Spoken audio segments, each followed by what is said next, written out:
नमस्कार मैत्रिणींनो, मी अक्षता. स्वागत आहे तुमचं फ्लो विथ अक्षतामध्ये. सर्वप्रथम तुम्हाला गुढीपाडव्याच्या हार्दिक शुभेच्छा. सण म्हटला की गडबड, गोंधळ, धांदल ही आली.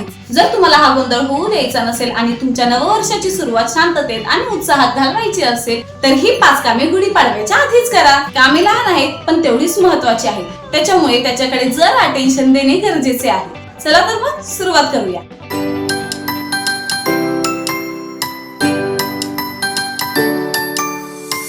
पहिली पायरी, घराची स्वच्छता.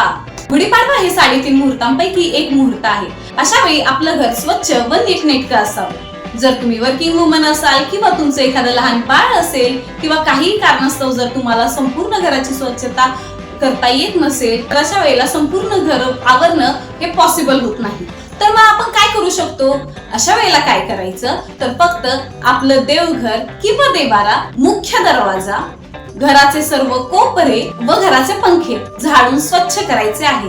एवढं केलं तरीही पुरेसं असतं. यानेही घराला जास्त शोभा येईल. पायरी दुसरी, आवश्यक गोष्टींची आधीच यादी करून ठेवणे. आणि सणाच्या आदल्या दिवशी आपली याच गोष्टींमुळे धावपळ होते. आधीच आपली लहानशी यादी तयार करून ठेव. चला तुमचं जरासं काम हलकं करते. यादी बाजूला दिलेलीच आहे, पटकन स्क्रीनशॉट काढून घ्या आणि याप्रमाणे खरेदी करा.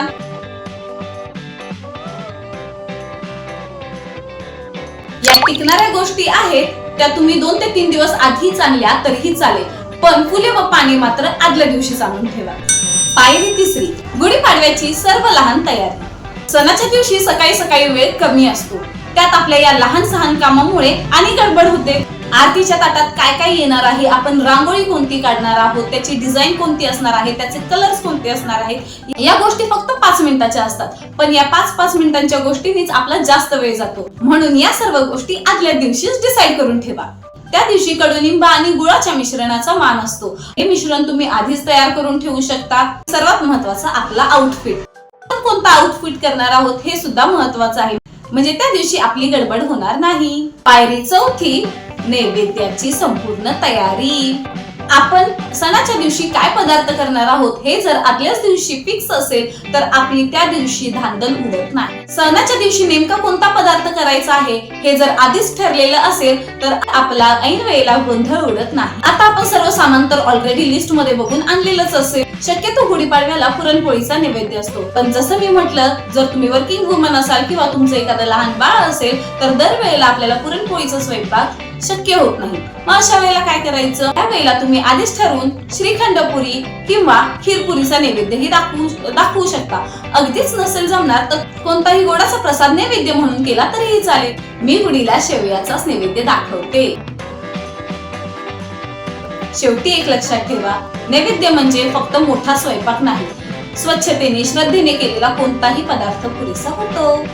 या छोट्या छोट्या कामांची जर तुम्ही आधीच तयारी करून ठेवली, आधीच डिसिजन्स घेतले तर आपली सणाची सकाळ शांततेत आणि व्यवस्थित सुरू होते. मुद्दा 5वा, हे काम नाही तर ही एक परंपरा आहे, गुळ आणि कडुलिंब खाणे. याचा अर्थ असा की आपल्या आयुष्यात ज्या काही कडू गोड आठवणी असतात आपण त्या सगळ्यांना एक्सेप्ट केलं पाहिजे आणि पुढे चालत राहिलं पाहिजे. कडुलिंब आणि गुळाचे मिश्रण खाण्याचे काय सायंटिफिक कारण असेल हे मला कॉमेंट बॉक्स मध्ये जर तुम्हाला माहिती असेल तर नक्की सांगा. हे सर्व जर तुम्ही केलं तर तुमचा संपूर्ण दिवस नक्कीच आनंदी जाईल. परत एकदा तुम्हा सर्वांना गुढीपाडव्याच्या खूप खूप खूप शुभेच्छा. व्हिडिओ आवडला असेल तर नक्की शेअर करा आणि तुमची पोचपावती माझ्यापर्यंत मिळावी म्हणून व्हिडिओला लाईक करा आणि चॅनेलला नक्की सबस्क्राईब करा. भेटूया अशाच पुढच्या इन्फॉर्मेटिव्ह व्हिडिओ मध्ये. आणि हो, लक्षात ठेवा, कायम मजेत राहा.